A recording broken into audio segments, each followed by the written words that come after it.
Já tenho aqui Gabriel Monteiro ao meu lado, o nosso analista de economia, âncora do CNN Money. Tudo bom, Gabriel? Bom dia. Tudo ótimo, cara. Um ótimo dia a você e todo mundo que está nos assistindo. Começamos a semana assim, né? Olha só. Discussão de reforma administrativa. Mais cedo eu falava com a Isabel Mega, há anos a gente fala sobre essa possibilidade de avanços.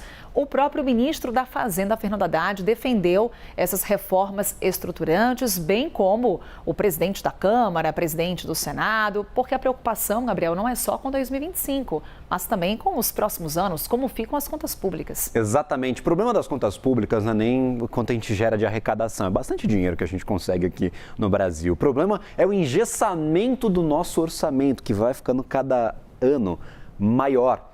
Há cálculos, por exemplo, da Instituição Fiscal Independente do Senado, de que em 2027 não vai ter dinheiro para a máquina pública funcionar, porque aqueles gastos discricionários, Carol, a gente chama de gastos não obrigatórios, mas no fim das contas eles são em parte obrigatórios, porque é gasto com aluguel, é gasto com gasolina, é gasto com alimentação, então é o que faz a máquina funcionar. Então esses gastos discricionários eles vão ficar cada vez mais pequenininhos, até a máquina pública ser totalmente estrangulada. E precisa mudar, claro, a estrutura de gastos, a estrutura do orçamento da União, do governo brasileiro. O que não foi discutido, por exemplo, na reunião de ontem entre equipe econômica e os congressistas. Pode ter sido até discutido entre eles, mas não foi apresentada nenhuma medida em relação a gastos primários. Fernando Haddad, até os presidentes das casas disseram que isso vai ficar para um outro momento. Nós teremos novas reuniões a partir de agora. Parece que gostaram dessa interação entre as casas legislativas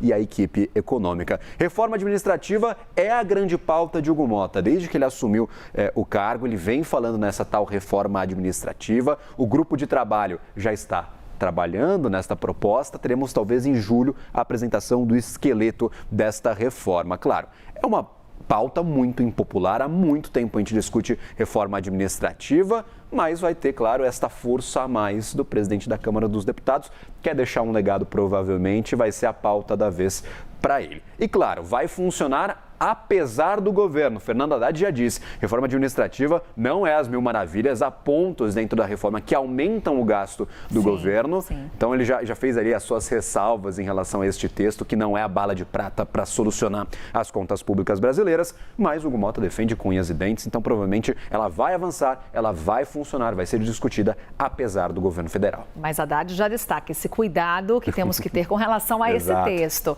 Bem, essa discussão sobre reforma administrativa continua, mas tivemos já algumas medidas anunciadas pela equipe econômica depois dessa reunião com as lideranças do Congresso. Em que pé estamos? Exato. O que motivou essa crise toda? O decreto do IOF, o aumento do imposto sobre operações financeiras, que em boa parte vai ser alterado. Nós teremos um novo decreto presidencial para mudar completamente o decreto que veio antes. Vamos ver na tela aqui. Recalibrar. Exato, né?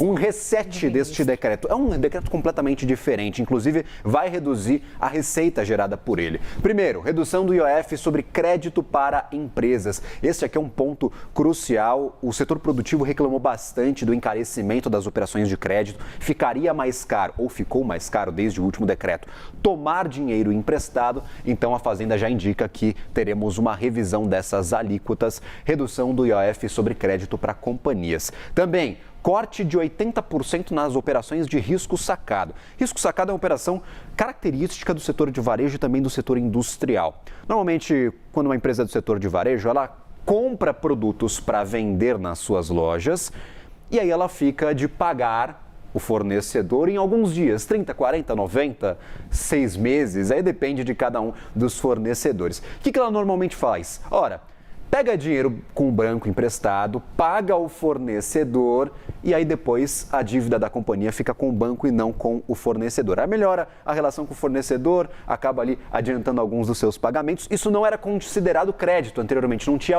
IOF. Mas aí com o decreto de 3 semanas atrás, passou a ter IOF, um IOF bastante grande e ia praticamente impossibilitar esse tipo de operação. E o IOF era dividido em dois, uma parte fixa e uma parte pequenina que ia sendo cobrada por dia, de acordo com quanto tempo o crédito durasse. A parte fixa morreu, vai ser extinguida pelo decreto do governo. A partezinha diária, ela ainda vai ser cobrada. Então, recuou parcialmente, mas 80% deste encarecimento do IOF para risco sacado, ele vai desaparecer nos cálculos do governo. Redução do IOF sobre seguros de vida, aqui o VGBL, aqueles carregamentos acima de R$50 mil para seguros de vida que são utilizados como previdência privada, também deve ser alterado. Cobrança de alíquota mínima sobre FDIC, essa aqui é uma outra alteração, deve entrar nesse novo decreto, essa cobrança de alíquota mínima para fundos de direitos creditórios. E também o retorno de investimentos estrangeiros. Essa é uma pauta que foi muito discutida anteriormente. Vai funcionar basicamente como é cobrado o retorno sobre investimentos aqui no Brasil para os estrangeiros. Todas essas mudanças no novo decreto, neste reset do IOF. Carol. Agora aqui a gente está olhando para o decreto do IOF. Fora isso, tudo que reduz receita. Exato. Fora isso, temos as medidas alternativas que foram apresentadas pelo governo. Por exemplo, aumento da taxação das bets, acabar com a isenção das letras de crédito, a LCI e LCA sendo impactadas, portanto, agronegócio e construção civil sendo impactados. Como é que está a reação com relação a essas medidas que já conhecemos? Aquele negócio, Carol, o dinheiro não brota do chão, não nasce em árvore, vai sair de algum lugar. Se o governo está falando em aumentar a arrecadação, alguém vai sentir, alguém vai ser muito impactado. Vamos dar uma olhada nas principais medidas, esse aumento na taxação das bets. Isso já foi discutido, havia resistência, inclusive no Congresso Nacional, para discutir de novo o imposto de bet, sendo que faz pouquíssimo tempo que aquela alíquota de 12% sobre a receita foi instituída, mas essa é a proposta do governo e também, claro, foi alinhada com o Congresso também. 12% passa para 18% sobre a receita com jogos.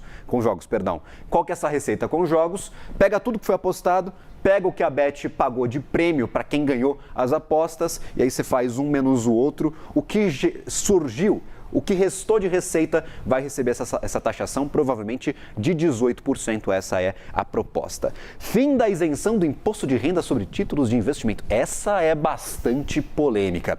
Aqui a gente está falando sobre títulos isentos. Normalmente são títulos incentivados, que o governo quer que eles existam, quer que eles sejam mais acessados. LCI e LCA são alternativas para o financiamento do setor de agronegócio. E olha aí, a gente está falando sobre um dos motores do país e que sempre gera bastante polêmica quando incentivos são retirados. E também sobre o setor imobiliário. Os títulos eram isentos. Eu sou um investidor. O banco está precisando de dinheiro para emprestar para uma construtora ou para um produtor rural. O governo não me cobra imposto de renda para eu emprestar esse dinheiro mais barato e o banco conseguir emprestar mais barato também para estes dois setores. Agora teremos cobrança de IR. Menor do que os 17,5%, não vai ser o mesmo IR de outras operações financeiras, mas vai ser de 5%. Então fica um pouquinho menos atrativo você investir em LCIs, LCAs, debêntures incentivadas e qualquer outro título que seja isento. Fintechs, fim da CSLL e tributação de 15%. Essa aqui também vai mexer bastante com o setor. Contribuição social sobre o lucro líquido, Carol, ela já vem sendo muito discutida. O Fernando Haddad já tentou emplacar esse aumento da CSLL em algumas ocasiões. Como é que ela funcionava ou funciona ainda até essa medida ser aprovada? São 3 alíquotas, 9% para fintechs, 15% para instituições financeiras que não são bancos, então entra, por exemplo, seguradora, e 20% para banco. A de 9%, que hoje é acessada pelas fintechs, vai deixar de existir. Essa é a proposta do governo, não existe mais, vai ser 15% ou 20%. Isso aumenta consideravelmente o imposto sobre fintechs. E por último, taxação de criptoativos. Hoje, se eu não movimentar R$35 mil por mês com cripto, eu não pago imposto de renda. Então não importa qual vai ser o meu lucro, se eu não movimentar R$35 mil, não pago imposto de renda. A gente ainda não tem detalhe sobre qual é a alternativa do governo para taxar criptoativo. Estou falando como é hoje. Pode mudar, a gente pode ter um encurtamento aí desta área. Mas são medidas para aumentar a arrecadação. Ponto primordial. Aqui tem anualidade, não vale para este ano.